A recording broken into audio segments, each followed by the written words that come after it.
Good morning, class 9. Now we start our chapter number 7, Operating System, MS Windows. Now, first question is that what is operating system?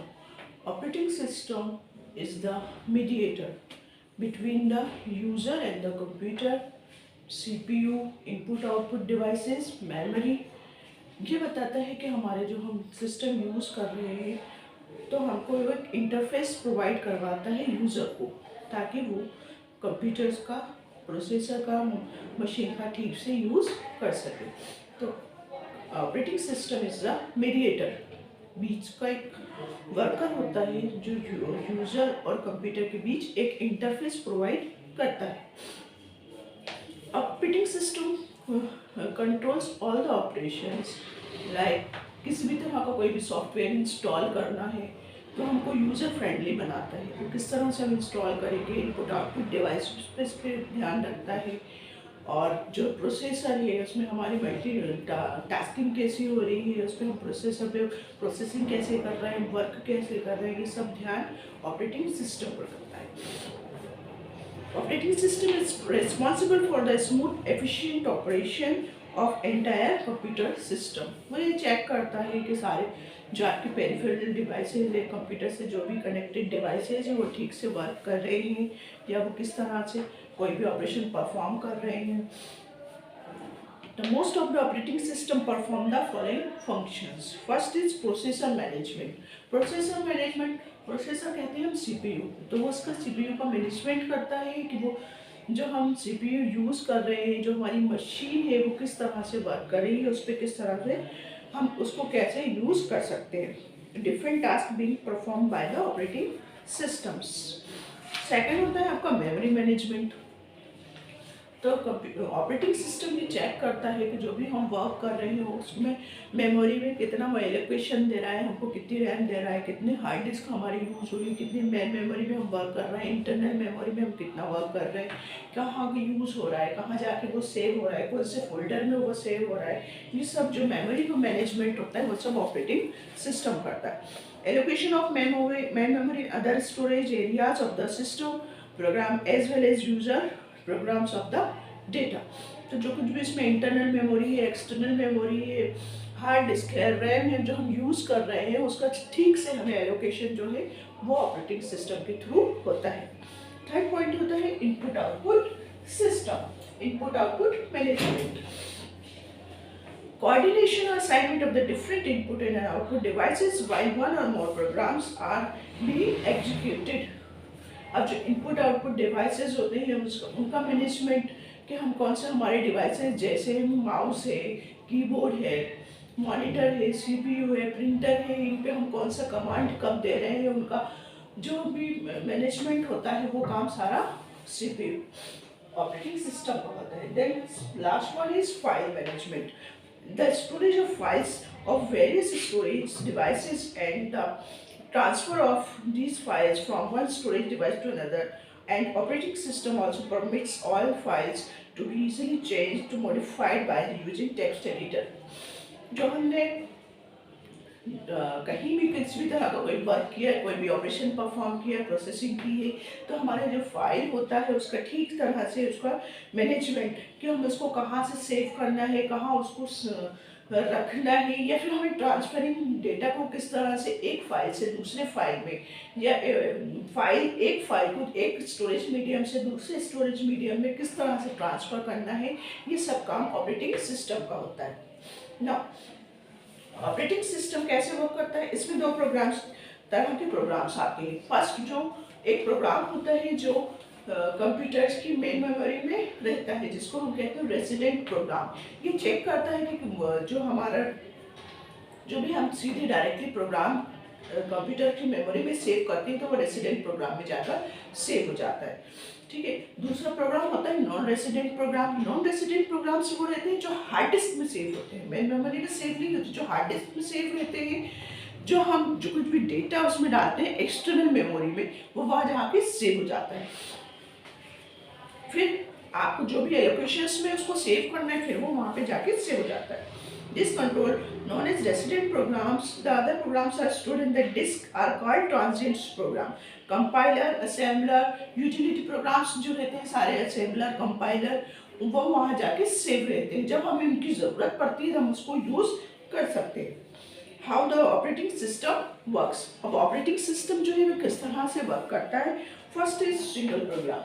Single programs क्या होते हैं कि एक वक्त में एक ही तरह का हम प्रोग्राम को ऑपरेट कर सकते हैं. Some of the operating system can coordinate activities of one program at a time. In this procedure, only one program is in the memory until its execution ends.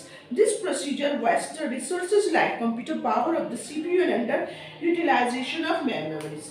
आपने देखा होगा MS DOS जो होता है वो एक मेन स्क्रीन होती है, उसकी ब्लैक कलर की MS DOS जो रहता है वो सिंगल यूजर ऑपरेटिंग सिस्टम होता है कि एक वक्त में हम सिर्फ एक ही वक्त कर सकते हैं. इससे क्या होता है हमारा जो टाइम होता है उसका यूटिलाइजेशन हम ठीक से नहीं कर पाते.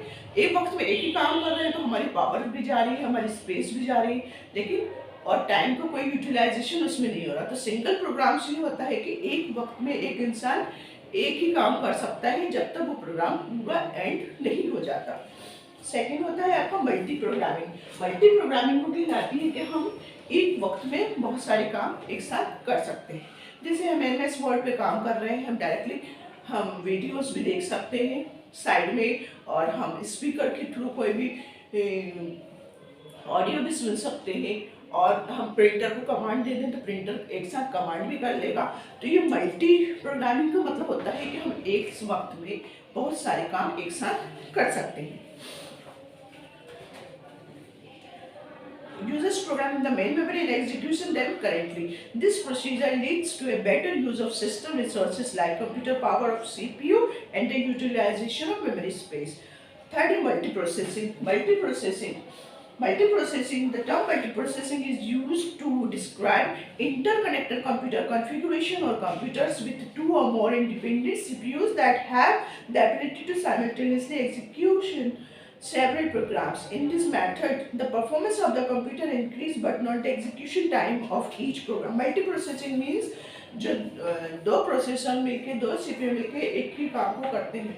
तो मल्टी प्रोसेसर में क्या होता है कि जो बहुत सारे जो प्रोसेसर्स होते हैं वे एक साथ मिलकर एक ही वक्त में वो काम कर सकते हैं. तो मल्टी प्रोसेसिंग हो जाती है. वो मल्टी प्रोग्रामिंग क्या होती है, प्रोग्राम्स अलग अलग बनते रहते हैं, लेकिन मल्टी प्रोसेसिंग में CPU अलग अलग दो या दो से ज़्यादा CPU को मिलाकर हम एक ही ऑपरेशन को परफॉर्म कर सकते हैं. Time sharing, the principal notion of a time sharing is to provide a large number of users direct access the computer for problem solving. This is now हमारा जो ऑपरेटिंग सिस्टम होता है वो एक से हम देखी जाए तो टू टाइप्स का होता है, सिंगल यूज़र और multi user. Single user operating system वो रहता है जैसे डॉस होता है जो एक ही वक्त में हम यूज़ कर सकते हैं. मल्टी यूज़र होता है जैसे आपका विंडोज़ है, विंडोज़ XP है, मैकिंटोश, लाइनक्स है, यूनिक्स है, ये सारे जो होते हैं ये आपके मल्टी यूज़र ऑपरेटिंग सिस्टम होते हैं कि हम इसमें बहुत सारे यूज़र्स एक साथ मिलकर काम कर सकते हैं. Now, the concept of buffer and spooling. Buffer क्या होता है, जब हम कोई भी वर्क करते हैं हमारा जो डेटा होता है वो सेव होता है. तो उसमें क्या रहता है कि जो कुछ भी हम डेटा सेव करते हैं हमारा वो बफर के थ्रू हमारी मेमोरी में सेव हो जाता है, लेकिन हम उसको डायरेक्टली ऐसे यूज़ नहीं कर सकते हैं. जैसे हमने बफर किया, हमारा कोई भी प्रोग्राम हमने सेव किया उसमें, तो इनपुट आउटपुट ऑपरेशन हो रहा है, कोई भी वर्क हम कर रहे हैं उसमें, तो वो जो हमारा वर्क होता है वो बफर में चला जाता है ताकि जाके सीधा वो डायरेक्ट मेन मेमोरी में सेव नहीं हो जाता. वो एक बफर जो रहता है मेमोरी का एक टेम्परेरी एरिया होता है. जो भी हम प्रोफाइल या हमारा प्रोग्राम जो सेव करते हैं वो पहले बफर में जाता है, फिर हम और प्रोग्राम सेव करते रहते हैं तो एक टेम्परेरी एरिया में वहाँ जाके पहले सेव होता है. फिर जब हम कोई भी एलोकेशन देते हैं, फाइल लोकेशन में उसको देते हैं, तब वो जाकर वहाँ पर सेव होता है. जैसे हम प्रिंटर में कमांड दे रहे हैं, 100 पेज का हमने कमांड दिया है, लेकिन कंप्यूटर 100 पेज एक साथ तो नहीं कर सकता, उसको 5 मिनट एज इट इज़ कम से कम उसको 5 मिनट लगेंगे एक कोई भी 100 पेजेस को प्रिंट करने में। तो जब तक एक पेज आ रही हो, अगर 5 पेजेस 1 मिनट में भी कर रहा है तो 5-10 मिनट उसको आपको लगेंगे प्रिंटर को। तो जब तक जो रहता है ना वर्क, अब सीपीयू क्या रहता है, बिजी हो जाएगा जब तक सीपीयू। तो ऐसा बफर एरिया में जाके वो कमांड जो होता है वो सेव हो जाता है कि जब तक प्रिंट भी होता जाएगा और हम सिस्टम पर, कंप्यूटर पे और दूसरा वर्क भी कर सकते हैं। तो एक बफर क्या होता है, एक लोकेशन होता है, एक एरिया होती है, टेम्परेरी एरिया मेमोरी में, जहाँ जाके हमारा वर्क जो कमांड देते हैं हम, जब भी हम वर्क सेव करते हैं वहाँ जाके सेव हो जाता है। नाउ स्पूलिंग क्या होता है? Spooling refers to a simultaneous peripheral operation online. This is technology which enables the slower device like keyboard, mouse, printer, इन सबको जो हम कमांड देते रहते हैं वो स्पूल के थ्रू, जो हम उसमें जाके सेव कर देंगे, देन वो वहाँ अलग से जाके हम उसको एग्जीक्यूट कर सकते हैं। Basic function of A operating system: user interface, job management, task management, data management, device management, memory management and security and protection. User interface, जाहिर है जो यूजर इंटरफेस मतलब आप जो डॉस होता है वो सिंगल यूजर ऑपरेटिंग सिस्टम होता है जिसमें एक ही इंसान वर्क कर सकता है। और जो स्क्रीन होती है उसकी, जो हम जब सिस्टम ऑन करते हैं जो हमें ब्लैक स्क्रीन दिखती है वो होता है आपका डॉस। और मल्टी विंडोज़ क्या होता है, ग्राफिकल यूज़र इंटरफेस कहलाता है, जिसको हम बोलते हैं GUI, जिसमें हम सारे ग्राफिक्स देख सकते हैं, सारे आइकन्स देख सकते हैं, कोई भी पिक्चर्स वगैरह जो रहती है वो सब विंडोज़ में आती है, तो उसको हम बोलते हैं ग्राफिकल यूज़र इंटरफेस। ये आपको एक इंटरफेस प्रोवाइड करता है जिसके थ्रू आप वर्क कर सकते हैं। जॉब मैनेजमेंट, जो भी आप वर्क इसमें कर रहे हैं उसका मैनेजमेंट किस तरह से हो रहा है, ये सब कंप्यूटर का सिस्टम होता है कि हम सेव कर रहे हैं वर्क, उसको कमांड दे रहे हैं, उसमें क्या वर्क हो रहा है, ये सब। टास्क मैनेजमेंट भी होता है, डाटा मैनेजमेंट, डेटा का एलोकेशन, कि आपका कितना डेटा है, कहाँ सेव हो रहा है, कैसे सेव हो रहा है, ये सब डेटा मैनेजमेंट होता है। डिवाइसेस मैनेजमेंट, जो कंप्यूटर के पेरिफेरल डिवाइसेस होते हैं उनका ठीक से वो वर्क कर रहे हैं, उनका प्लग्ड इन है, ये बिल्ट इन जो फंक्शंस है वो कैसे वर्क परफॉर्म कर रहे हैं, ये सब होता है device management. Now memory management, जाहिर नाम से ही पता चल रहा है मेमोरी मैनेजमेंट कि हमारा जो वर्क है उसको किस तरह से वो यूटिलाइज करें कि हमें मेमोरी आपकी स्पेस और मिल जाए। तो इसका मेमोरी मैनेजमेंट होता है कि उसको कंप्रेस करता है, हमारी फाइल्स को कंप्रेस कर देता है और इसमें ठीक से बफरिंग करता है। ये सब मेमोरी का जो मैनेजमेंट होता है वो भी ऑपरेटिंग सिस्टम ही करता है। ना security and protection, security and protection का ये मतलब रहता है कि हमारे वो उसका सिस्टम का कि जो कुछ भी हम पासवर्ड है या प्रोटेक्शन है हम यूज़ कर रहे हैं, उसकी प्राइवेसी कैसी है, उसकी सिक्योरिटी का क्या प्रॉब्लम है, या हम उसमें किस तरह के टूल्स यूज़ कर रहे हैं, इंटरनेट के थ्रू कोई हैकर है या वायरस है, वो सब इसमें जो रहता है, इसमें सॉफ्टवेयर जो रहते हैं वो सारे ऑपरेटिंग सिस्टम के थ्रू ही एलोकेट किए जाते हैं। नाउ विंडोज़ फर्स्ट, अब नाउ विंडोज जो रहता है मोस्ट पॉपुलर ऑपरेटिंग सिस्टम है। Windows is a collection of program used to manage the computer resources and provide interface between the user and the computer. Windows it provide a graphical user interface, window word like menus and bottom of the screen, and later generate improved version of Windows। पहले Windows अलग अलग versions में आता था पहले, ना उसके जैसे जैसे अपडेटेड होते जाते हैं उसके वर्जन्स चेंज होते जाते हैं। अब हम यूज़ कर रहे हैं Windows 2000 XP NT, ये सब Windows के अपडेटेड वर्जन्स होते हैं। अब Windows क्या वर्क परफॉर्म करता है? Operating system like Windows control your computers hardware like printer, monitor and mouse. आपके जो हार्डवेयर पेरिफेरल डिवाइसेस रहते हैं उसको वो ऑपरेट करता है ठीक से, जैसे प्रिंटर है, मॉनिटर है, माउस है, ये सब। Windows run all your programs without operating system. You can't run different software like word processor, web browser, spreadsheet. अगर हमारे सिस्टम में ऑपरेटिंग सिस्टम नहीं है, अगर हमारे कंप्यूटर सिस्टम में ऑपरेटिंग सिस्टम नहीं है तो कोई मतलब का हमारा सिस्टम नहीं है, क्योंकि हमारे इंटरफेस तो वही प्रोवाइड करेगा आपको, तभी तो आप उस पर कोई भी word processor, worksheet, MS Excel वगैरह यूज़ कर सकते हो।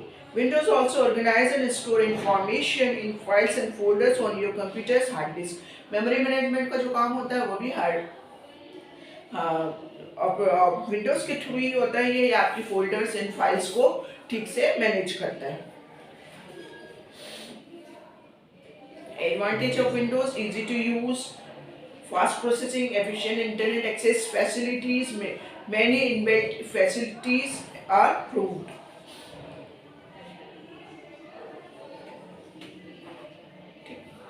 Now, अब हमारा जो पार्ट है, now this our next portion of the chapter through the computer.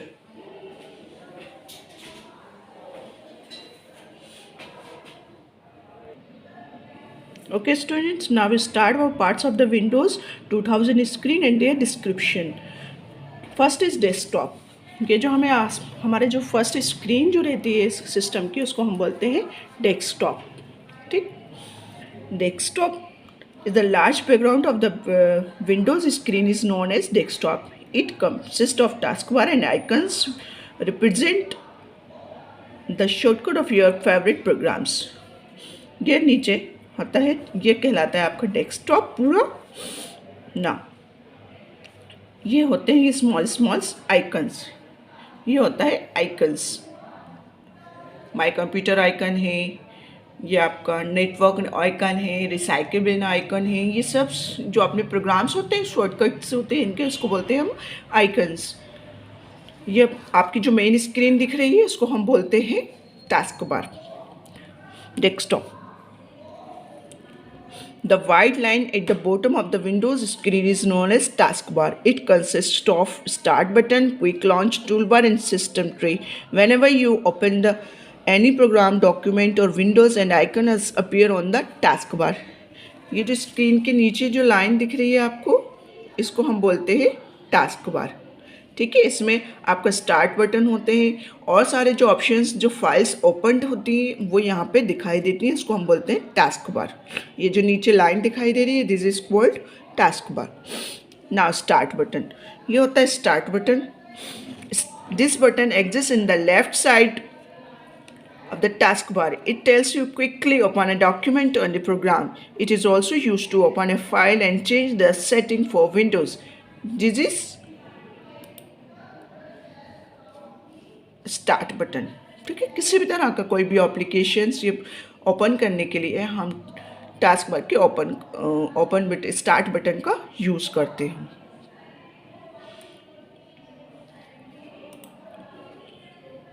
Quick launch toolbar, it gives you quick access to your most frequently used application.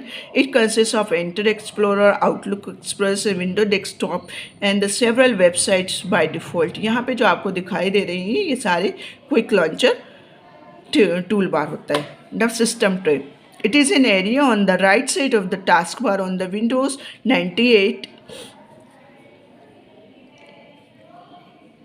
interface used to display the status of various functions such as speaker, volumes and recognize and can be much faster use of than commands. ये देखिए, ये जो last में option होता है इसको हम बोलते हैं सिस्टम ट्रे। यहाँ पर हमारा स्पीकर, प्रिंटर यूज़ हो रहा है तो प्रिंटर, हम कोई भी पेन ड्राइव यूज़ कर रहे हैं तो उसका ऑप्शन जो आता है ये कहलाता है आपका सिस्टम ट्रे ना। और ये होता है आपका एरिया, जो भी एरिया ओपन होता है ना, क्विक लॉन्चर टूल बार होता है, यहाँ पे सारे सिस्टम होते हैं।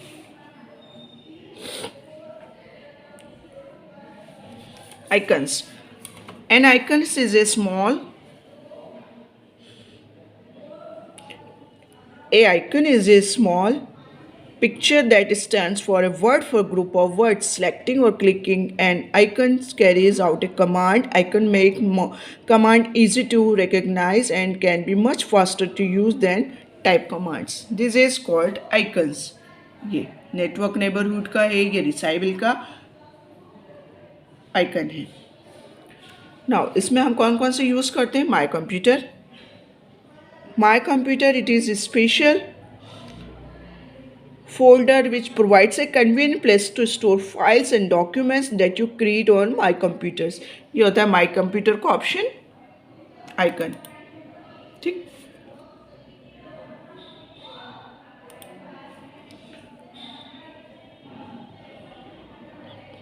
Network neighborhood. It display icon of all servers in the network. Double clicking on one server display the folder and printers that have been made shareable for other users. Network neighborhood ये होता है network neighbourhood. ये बताता है आपको कि इसमें हमारे जो हम शेयर कर रहे हैं कोई भी प्रिंटर को या किसी भी तरह के कोई भी पेरिफेरल डिवाइसेस यूज़ कर रहे हैं उसका शेयरिंग का बताता है इसमें।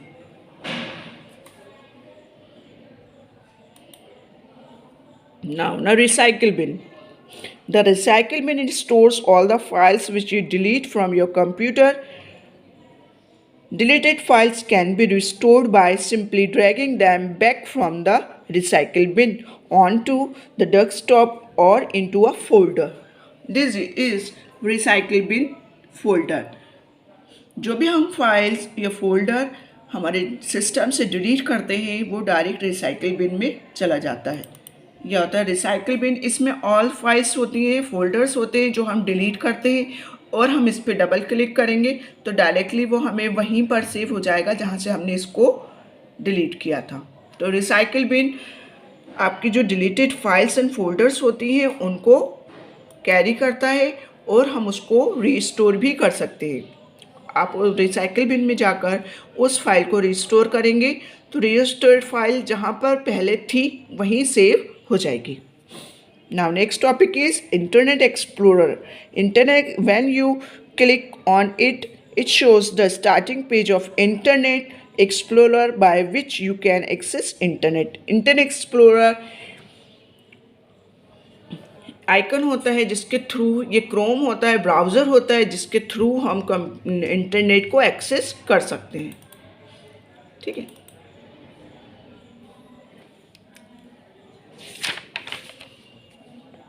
Now next topic is working with mouse. Mouse is the most popular pointing device, graphical interface and designed to be used with pointing devices. It is usually made up of plastic and connected to the computer by a cable. On its understand is metal or rubber ball which moves as the mouse drag over the interface. ये देखिए ये mouse होता है। पहले ये mouse चलते थे जिसमें पीछे एक बॉल लगी रहती थी जो आपके फ्लैट सरफेस पे हम मूव करते थे तो वही स्क्रीन पर आपका कर्सर मूव होता था। जैसे जैसे बॉल मूव होती थी नीचे फ्लैट सरफेस पर और इसी तरह से वो पॉइंटर जो है वो स्क्रीन पर मूव होता था। लेकिन आजकल हम यूज़ कर रहे हैं ऑप्टिकल माउस। ये होता है ऑप्टिकल माउस। ठीक है। ये इसमें ड्रैग एंड ड्रॉप का ऑप्शन होता है। ये लेफ़्ट क्लिक, ये राइट क्लिक। ये देखिए इसमें हम रेजर बीम का यूज़ करते हैं, लाइट का यूज़ करते हैं। ठीक है। ऑप्टिकल रेज के थ्रू हम इसको परफॉर्म करते हैं। इसका जो मेन वायर होता है वो डायरेक्ट आपका एक सीपीयू से कनेक्टेड होता है। ठीक है। जो भी हम परफॉर्म करते हैं ये आपको स्क्रीन पर दिखता है। जैसे हम जो मूव करेंगे तो वो आपको स्क्रीन पर इसका मूवमेंट दिखता है। Clicking and double clicking simple, सभी को पता है कि हम इसको एक बार क्लिक करते हैं तो कोई भी ऑप्शन सिलेक्ट करने के लिए, जैसे हमने ये नेटवर्क नेबरहुड पे क्लिक, माय कंप्यूटर पे क्लिक किया, एक बार वो सिलेक्ट हुआ, लेकिन हम जब डबल क्लिक करेंगे तब वो ओपन होगा ये। ठीक है। तो क्लिकिंग एंड डबल क्लिकिंग का मतलब होता है वन टाइम हम क्लिक करेंगे देन वो सिलेक्टेड है, और डबल क्लिक किसी भी चीज़ को ओपन करने के लिए हम डबल क्लिक का यूज़ करते हैं। To press and release a mouse button once without moving the mouse is known as clicking. Clicking is usually performed to select and deselect an item or to activate a program or program features. Double clicking to press and release the mouse button twice in quick succession without moving the mouse. It enables the user to select programs and function quickly. किसी भी चीज़ को fastly use करना है तो हम double click का use करते हैं। Mouse pointer and its types. It is a small symbol mainly in the form of an arrow whenever you want to point an item or select items.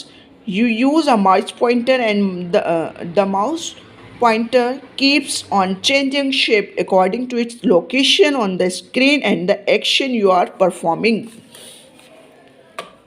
देखें, हम simply कोई भी word processor use करते हैं, then वहाँ पे हम उसको माउस पॉइंटर का यूज़ बता देते हैं.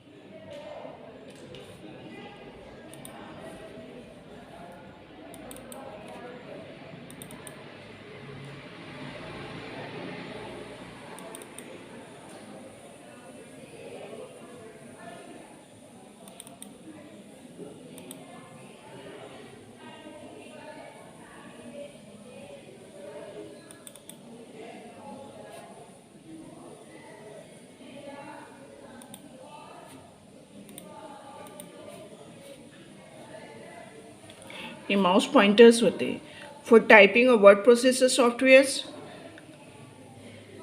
वर्ड प्रोसेसर में कहीं भी टाइपिंग के लिए हम इस तरह का माउस यूज़ करते हैं.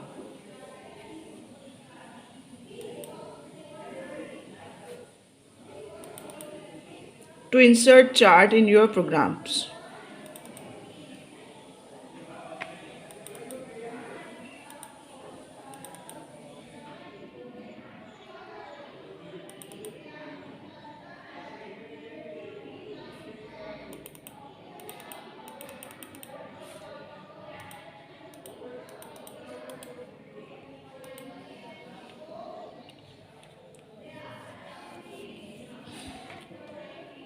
To insert text in your document. कोई भी टेक्स्ट को इंसर्ट करने के लिए इस तरह का माउस पॉइंटर बनता है. This is a pointer. This resize increase decrease the size of the window. Window की साइज इंक्रीज या डिक्रीज करने के लिए हम इस तरह का यूज़ करते हैं. To insert entry in Excel और वर्कशीट एरिया. कोई भी वर्कशीट एरिया में वर्क परफॉर्म करने के लिए देखिए ये माउस पॉइंटर. ठीक है, अब हम इसको मूव कर रहे हैं, बड़ा कर रहे हैं, तो ये देखिए इसका माउस पॉइंटर जो है वो कैसा हो गया. ठीक है, इसका साइज बड़ा करने के लिए, सिलेक्शन के लिए. ठीक है,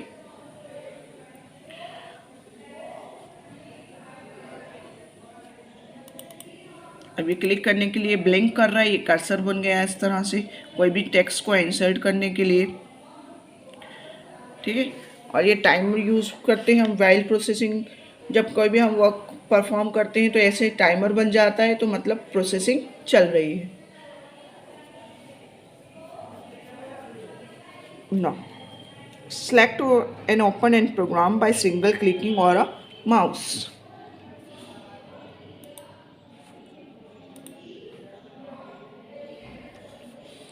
तो किसी भी तरह के place your hand on the top of the mouse. Your first finger should be on the left mouse button and move the mouse on the desktop window.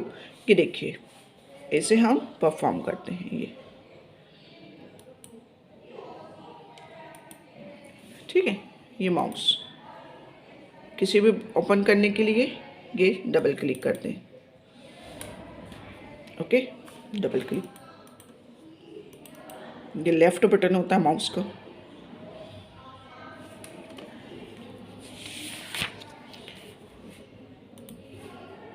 ये देखिए ये हम यूज़ कर रहे हैं.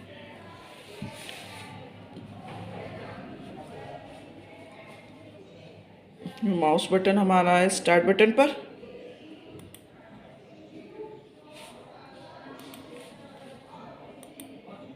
ठीक, ये स्टार्ट बटन.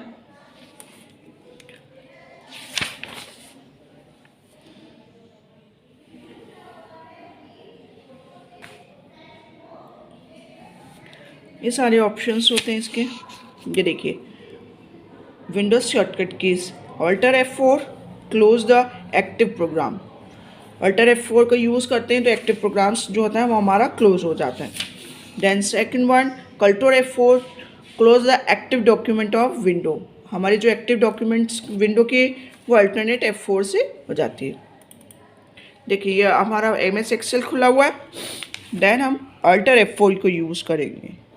ये अल्टर F4, ये कॉम्बिनेशन कीज अल्टर और F4, तो हमारा जो प्रोग्राम है वो क्लोज हो जाएगा। ये देखिए, okay. Next, alter hyphen to display the document system menu and F10। ये सारे control F6 alter space bar display program system, ये शॉर्टकट कीज़ होती हैं जिनके कॉम्बिनेशन के थ्रू हम कोई भी वर्क कर सकते हैं। कंट्रोल X ये सब कॉपी कट पेस्ट के लिए यूज़ की जाती हैं। शिफ्ट डिलीट की, विंडोज़ की। कंट्रोल A सब चीज़ को एक साथ पूरा आइटम्स को एक साथ क्लिक करने के लिए। कंट्रोल प्लस Z कोई भी कमांड को अनडू करने के लिए हम यूज़ करते हैं। Control X6 alternate F tab, ये शॉर्टकट कीज़ होती हैं सारे वर्क को परफॉर्म करने के लिए। Now what is the use of my computer. तो my computer icon is every Windows desktop. It contains all files, folder, drives जैसे A, F, C, D, E, control panel, printer setting, dial-up, networking and schedule task, जो होता है आपका my computer. ठीक है, इस पर माउस से डबल क्लिक करने पर ये ओपन होता है। इसमें क्या होता है, आपकी सारी फाइल्स, फोल्डर्स और जो भी हम प्रिंटर सेटिंग्स वगैरह होती है वो दिखाई देती है। ये देखिए, ये डॉक्यूमेंट्स, म्यूज़िक, पिक्चर्स, वीडियोस और ये सारे ड्राइव्स एंड फोल्डर्स होते हैं। अपने लोकल डिस्क C ड्राइव है, ये लोकल डिस्क D ड्राइव है, ये E ड्राइव है, ये रिमूवेबल डिस्क है। जो कुछ भी हम पेन ड्राइव वगैरह लगाते हैं जिसको हम रिमूव कर सकते हैं सिस्टम से, इसलिए इसको हम बोलते हैं रिमूवेबल डिस्क या पेन ड्राइव। ये CD ड्राइव और CD हम यूज़ कर रहे हैं, तो ये देखिए ये इसके आइकन्स होते हैं। ये तो माई कंप्यूटर क्या होता है, हमारी सारी फाइल्स, फोल्डर्स, आइकन्स को एक सेटिंग होती है, एक जगह होती है जहाँ उसको वो रहता है। रिसाइकिल बिन का मैंने बता दिया था कि रिसाइकिल बिन क्या होता है, जो भी हम फाइल्स एंड फोल्डर डिलीट करते हैं वो रिसाइकिल बिन में चला जाता है। देन हम उस फाइल्स एंड फोल्डर्स को रिस्टोर भी कर सकते हैं। ठीक है,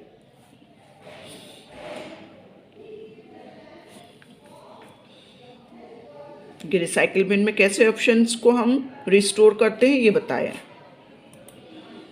देखिए ये रिसाइकिल बिन, इसमें हम जैसे कोई भी फाइल से उसको रिस्टोर करना है ना,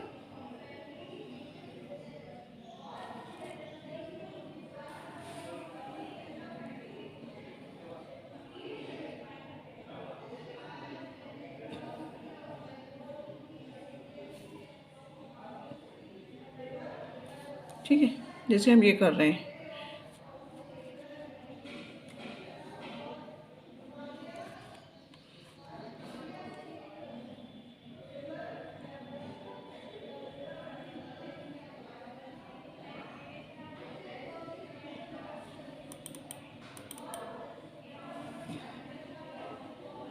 ये जैसे एज था, ये एक फाइल्स थी, इसको हम रिस्टोर करेंगे तो ये इस पर रिस्टोर कर देंगे, तो जहाँ फाइल्स थी हमारी वहीं जाके वो सेव हो जाएगी एज। ओके, इस तरह से रिस्टोर किया जाता है।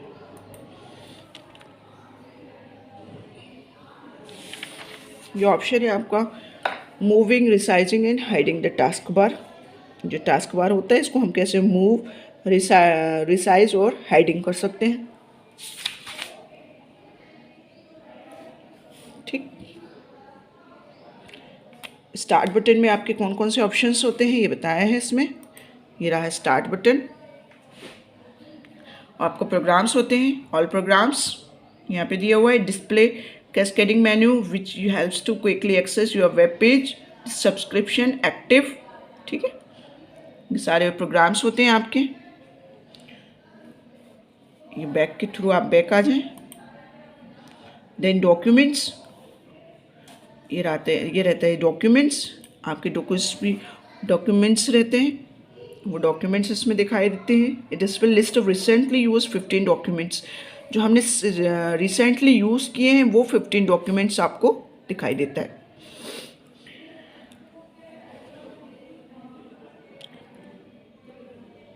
You can click on the document's name to open it. Settings. It also opens the cascading menu consists of all panels, folder, printer, folder, taskbar, properties, dialog boxes, folder. ये सारे इसमें settings में होती है ये।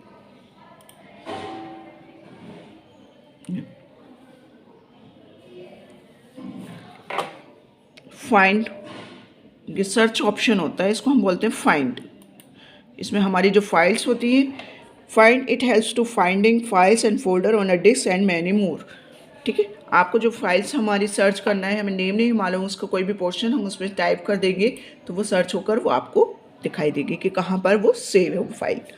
Help, it provides you helps topics on Windows programs application. Windows programs application में जो कोई भी प्रॉब्लम्स आती हैं उसकी सॉल्यूशन करेक्शन के लिए हम हेल्प ऑप्शन का यूज़ करते हैं। रन, जो भी हम प्रोग्राम चला रहे हैं उसको हम रन किया जाता है यहाँ पर रन के थ्रू। ठीक है, ये ऑप्शन होता है, ये रन ऑप्शन होता है। ठीक है, यहाँ पे आप उसके प्रोग्राम को ओपन करेंगे, देन उसको यहाँ पे रन कर सकते हैं। Run allow you to run programs, those commands or file without switching over to the other program. This is also a browse button which helps you to find what you want to। हम किसी भी other software में जो programmes बनाते हैं उनको run करने के लिए हम इस सॉफ्टवेयर का यूज़ करते हैं। Log on off, log, this is use to networking of computer before closing the programs. Shut down, you can shut down your computer, standby, restart and then be required। General features हैं ये सारे। ठीक, remove and start button, add and remove to the start menu. Start menu में हम कोई भी applications को remove और ऐड कर सकते हैं।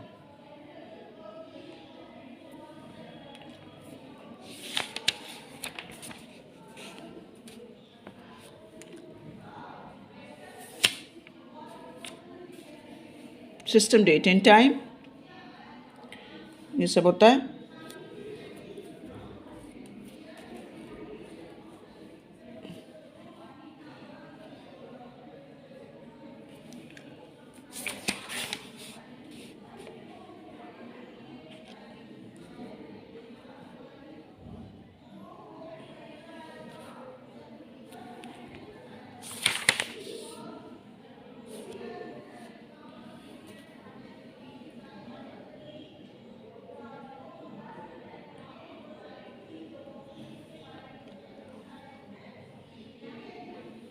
ये फोल्डर, कोई भी फोल्डर हम बना रहे हैं, व्यू पे जाके न्यू पे करेंगे, ये न्यू फोल्डर, यहाँ से न्यू फोल्डर बन जाएगा। इसको हमें जो भी नाम देना है यहाँ पे इसको रीनेम करके हम इसको न्यू फोल्डर बना सकते हैं। हम इसको ड्रैग मूव कर सकते हैं, ड्रैग, ये मूव कर लिया हमने जहाँ पर भी हमको सेव करना है।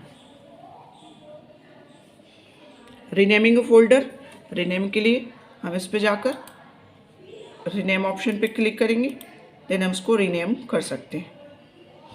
कुछ भी नाम दे देंगे XYZ तो वो रीनेम हो जाएगा। Moving a folder, moving a folder, इसको हम डायरेक्ट कट कॉपी पेस्ट के थ्रू भी मूव कर सकते हैं। ठीक है, या फिर इसको डायरेक्टली ऐसे ड्रैग करके किसी भी फोल्डर में डाल सकते हैं। Deleting a folder, folder delete करने के लिए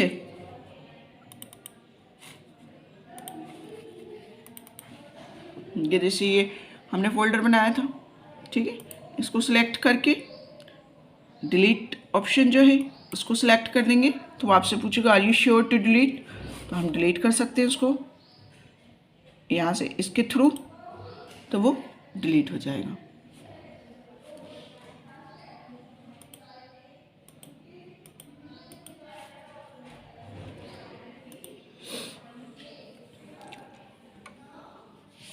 फाइल्स एंड फोल्डर्स को सिलेक्ट करके जो ऑप्शन आता है, देन उसमें डिलीट का ऑप्शन होता है, उसको हम डायरेक्टली डिलीट कर सकते हैं। मूविंग अ फाइल, यहाँ से कट कॉपी के थ्रू हम फाइल्स को मूव कर सकते हैं। रीनेमिंग अ फाइल, जैसे ये फाइल है इसको रीनेम कर देंगे, रीनेम हो जाएगी। Know about the different parts of window, title bar. अब ये विंडो है हमारी, जैसे कोई भी हम बार खोल सकते हैं।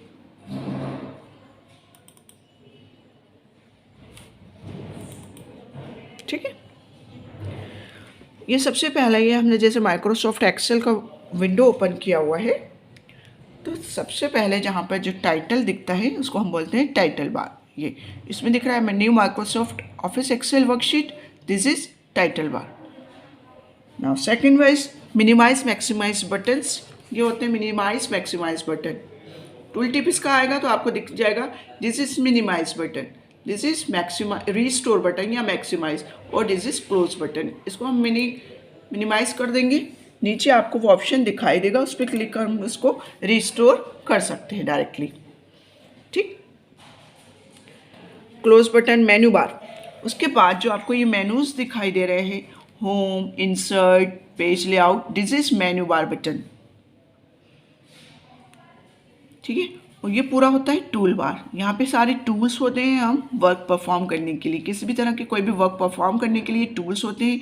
ये कट, कॉपी, पेस्ट, फॉर्मेशन, ये इसके लिए है फॉन्ट साइज, फॉन्ट स्टाइल, ये फॉन्ट साइज, ये बोल्ड, इटैलिक, अंडरलाइन, ये सब होता है। ये अलाइनमेंट होता है कि हम किस तरह से अलाइनमेंट कर रहे हैं। ठीक है, ये सब एडिशनल फॉर्मेटिंग, सेल्स वगैरह जो हम यूज़ करना है, कस्टम करना है, ऑटो सॉन्ग करना है, सॉर्ट करना है हमारी लिस्ट को, ये सब ऑप्शंस होते हैं ये। ठीक, टूल बार। टूल बार के बाद रूलर बार आता है आपका, जिसमें हमारी मार्जिन्स होती हैं, रूलर लगा रहता है, जिसके थ्रू हम हमारे पेज को सेटअप करते हैं। Main window area, main window area ये एरिया होता है, ये एरिया जिस पे हम वर्क परफॉर्म करते हैं। स्क्रॉल बार, ये इसके स्क्रॉल बार्स होते हैं, ये देखिए ये स्क्रॉल कर रहे हैं हम उसको, ये नीचे आ रहा है, ये स्क्रॉल करके ऊपर जा रहा है, ये यहाँ से ये स्क्रॉलिंग बार होता है,